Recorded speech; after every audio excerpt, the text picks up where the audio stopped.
Jenna here. Today I am bringing you my very late summer 2016 biannual Bibliothon wrap-up video. The reason I wasn't able to film this video earlier on in the week is that I actually didn't have a voice after the weekend that I had. I spent the weekend down at my friends. We had a Middle-earth marathon where we spoke about the 6 extended movies, which were the 3 Hobbit films and the 3 Lord of the Rings films. I had so much fun that week, but it also meant that I didn't get to do any reading on the last day of the Bibliothon, and I probably could have done the video later in the week, but I was just lazy and I didn't do it until today, but it's getting done now, so yay. So let me tell you a little bit about how my Bibliothon week went. So on Sunday, the first day of the Bibliothon, I read all 528 pages of The Unexpected Everything by Morgan Matson. This fulfilled the first challenge of the Bibliothon, which was to read the group book, and the group book was, of course, The Unexpected Everything. I only gave this book a 3 out of 5 stars because although I did sort of enjoy it, I did have a lot of issues with the pacing in particular. I mean, it's a very big book, and I felt like it could have wrapped up everything that it needed to in a much shorter time frame. I also didn't particularly like Annie very much, the main character in this book. I felt that at times she acted pretty much like a 12-year-old spoiled brat, and I really don't like it when characters in young adult novels act like they're 12. So I finished The Unexpected Everything on Sunday, and I thought, yes, okay, I'm on track, perfect. Then we got to Monday, day 2 of the Bibliothon, and I read all 327 pages of Maybe Someday by Colleen Hoover. Maybe Someday fulfilled the second day challenge, which was to read a book off the host's list of recommendation. I enjoyed this book only slightly more than I enjoyed The Unexpected Everything, but I still only gave it 3 out of 5 stars because I got very, very annoyed with the main character in this book. So the main character, Sydney, at the beginning of this book discovers that her boyfriend has actually been sleeping with her roommate and he has been cheating on her. So she decides to obviously leave the apartment and she goes and stays with a new friend that she's made. Over the next however long the novel went for, I want to say a couple of months, I don't really know. Clearly I didn't take that much information into it. The two of them form a very special relationship together over the fact that Sydney is able to write very good lyrics to all of Richard's songs. And the thing that I really didn't like about this book is how easily Sydney was able to forget about her boyfriend and forget about all the betrayal that went on. And also I really, really didn't like how she ended up starting to make the same mistakes that her roommate did. So for that reason, I found that Sydney was definitely a very hypocritical character, and I didn't enjoy the ending of the book. I thought that the characters got something that they really didn't deserve, and for that reason, yeah, I sort of kept with a 3 out of 5 stars. So you see where I'm going with this, right? Day 1, I did perfectly. Day 2, I did perfectly. And then day 3 came along, which was the Tuesday, and I read all 242 pages of Carrie by Stephen King. So this book fulfilled the challenge of to read a book from an author you've never read before. And let me just say, I am now obsessed with Stephen King's books. I don't know, I read this one, I couldn't put it down. It was really amazing. I loved the story, the twists and turns, and it was really, I don't even know what the word would be. I've never really been one for horror, and this obviously is a horror book, so it sort of opened my eyes to the horror genre because it's not that much into the horror genre. So I think that if you are out there and you are looking to get into the horror genre and you want to start off with something easy, definitely read Carrie, especially because everything is sort of laid out in the beginning of the novel, sort of like this is what's going to happen, and then you just have to watch it play out. And it was really, really good to read a book like that. It did take me a minute to get used to the unusual structure because there weren't really chapters in this book. However, there were sort of breaks in the narrative where you'd get some sort of excerpt from a book that had been written after the events, or from a newspaper, or from a witness statement, and it was really interesting to have that sort of intertwined with the story and to get to learn more about Carrie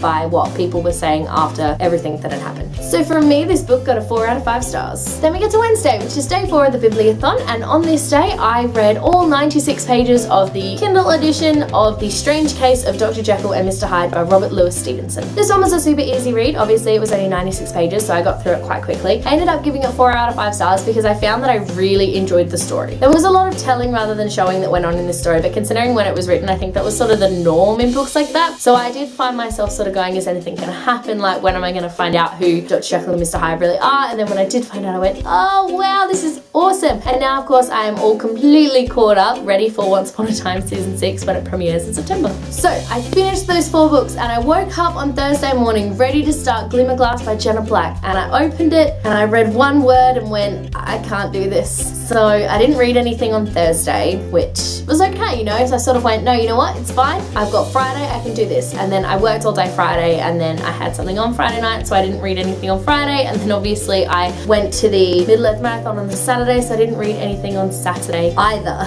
So unfortunately I didn't get through Glimmerglass or Harry Potter and the Order of the Phoenix, which were the 2 other books on my TBR list for this readathon. I pretty much planned for like everything I could possibly think of for this readathon, but I didn't have a plan in place if I happened to get into a reading slump in the middle of the week, which unfortunately is what happened. But I've never done a readathon before, so I'm hoping now I sort of know what not to do, and I think sitting down and just smashing out book after book after book is definitely not the way to finish a readathon. It also probably wouldn't hurt to stop picking books that are like over 700 pages long.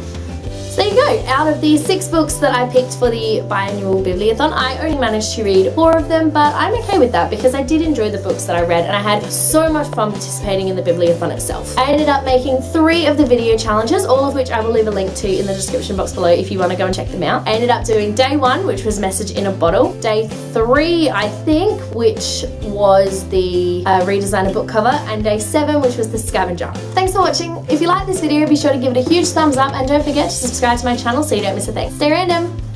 Bye.